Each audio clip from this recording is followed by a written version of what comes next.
Aujourd'hui, dans cette 20e vidéo de Professeur Pro, nous allons parler de la théorie des cordes. Nous allons dire qu'est-ce que c'est et à quoi ça sert. Dans une précédente vidéo, je vous ai parlé du modèle standard et des 4 forces fondamentales de l'univers. Donc j'ai dit que quand on zoomait de plus en plus, on peut trouver des particules élémentaires, comme les électrons, les quarks, les neutrinos et tout ça. Donc, les particules élémentaires, donc, ça appartient au modèle standard. Le modèle standard est divisé en 2 groupes.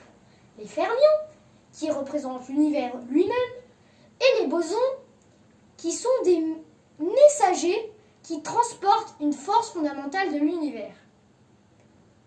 Et donc, nous pourrons penser que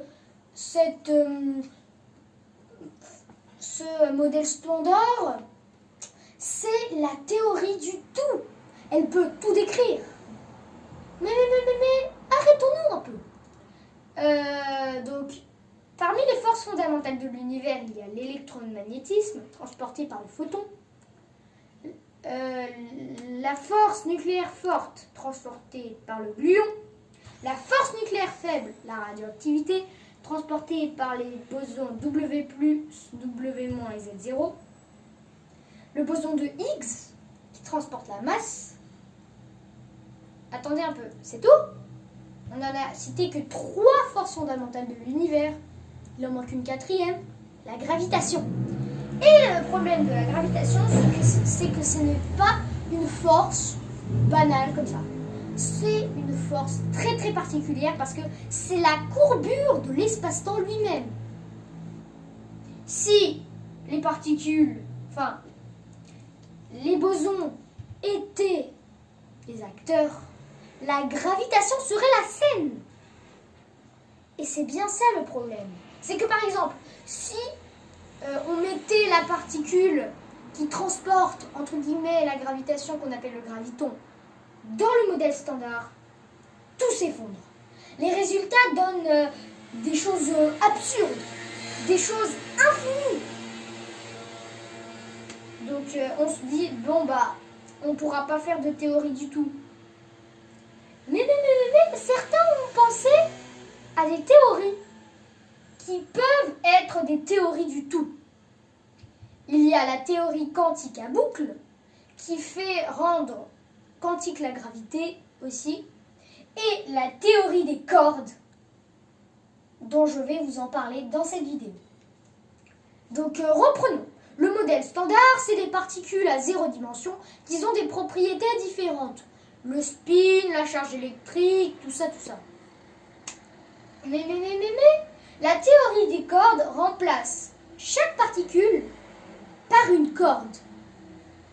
Et cette corde peut être ouverte ou fermée. Et comme la guitare, les cordes de guitare, ça peut vibrer.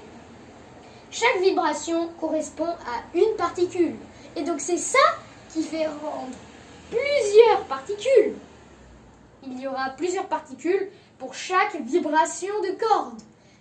Et ça inclut le graviton. C'est ça qui est bien.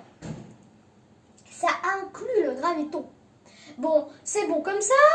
Mais après on se dit, mais comment va évoluer les cordes dans le temps? Voyons voir un peu ça. Dans la vidéo sur les atomes et les ions, avec l'expérience de la double fente, vous comprenez que l'électron n'a pas de trajectoire. Elle a des probabilités de chance sur tomber pour une ou tel endroit. Quand on observe, elle existe. Quand on n'observe pas, elle est partout à la fois. Lançons un laser. Contrairement à l'expérience de la double fente, il n'y a pas de double fente. Lançons un laser qui lance des électrons. Et mettons un mur qui contient une cible que les électrons doivent toucher. Ils se propagent, ils arrivent sur la cible et hop, ils deviennent une particule, une trace particule. Si c'est ici, par exemple, la probabilité est par exemple à 27% de se trouver ici. Et comment faire pour arriver à ce résultat? C'est hyper compliqué. Il faut additionner toutes les trajectoires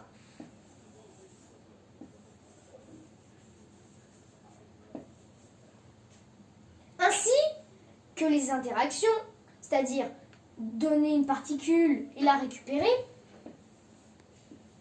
Pour le cas de l'électron, c'est le photon. 1, 2, 3 même. Et encore tout ça, il faut additionner tout ça et pour obtenir la probabilité voulue. Pour les cordes, ça ne trace pas une ligne droite, comme les particules, mais une surface. Quand on lance une particule, ça fait une ligne droite. Ça fait une ligne droite. Mais quand on lance une corde, ça fait une surface.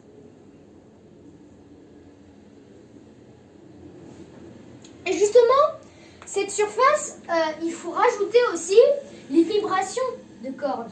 Mais la bonne chose, c'est que, regardez, il faut toutes les trajectoires possibles, toutes les vibrations possibles. N'est pas besoin des doublements qui signifient une nouvelle particule qu'on a envoyée.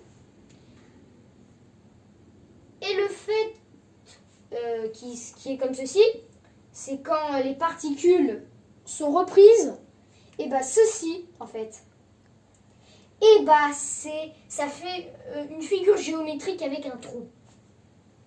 Et donc ça, bah c'est déjà là en fait. Pas besoin d'additionner puisque c'est déjà là.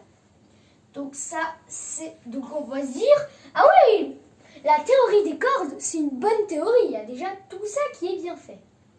Mais, malheureusement, il y a plusieurs problèmes à résoudre. Ils sont au nombre de 3. Premier problème, nous savons que dans le modèle standard, il y a des fermions et des bosons. Mais la théorie des cordes est une théorie bosonique. On parle de théorie des cordes bosonique.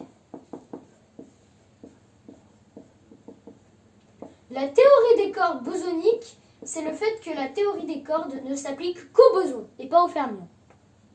Donc ça, c'est le premier problème, puisque nous savons avec le modèle standard que les fermions existent. Et donc, sans quark, sans lepton, bah, pas de fermions. Et donc, pas de fermions, c'est le premier problème. Deuxième problème, donc la théorie des cordes donne une particule, le tachyon, qui a une masse très bizarre. C'est un nombre complexe. La racine carrée d'un nombre négatif. Par exemple, la racine carrée de -1. Donc ça donne m égale le nombre imaginaire, i. Si c'est racine carrée de -2, 2i et tout ça. Mais bon, racine carrée de -1, racine carrée d'un nombre négatif, voilà quoi, ça n'existe pas vraiment. Ça existe sous la forme de i, mais c'est pas réel. Donc là, on veut tout de suite éviter ça. Et donc, troisième problème, l'espace-temps comporte 4 dimensions.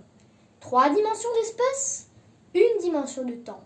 Mais pour la théorie des cordes, il ne faut pas 4, mais 26 dimensions. Alors là, ça fait ça à 100. Donc 26 dimensions, c'est trop! Comment faire 26 dimensions? Et ben voilà. Mais il y a une solution à 2 problèmes que je vais parler dans la prochaine vidéo de cette chaîne. Donc je dis merci de regarder cette vidéo. N'hésitez pas à vous abonner, à partager cette vidéo et à mettre un pouce vers le haut. Et donc je vous dis à bientôt pour la prochaine vidéo qui est la théorie des cordes 2, la théorie des supercordes. Cordes.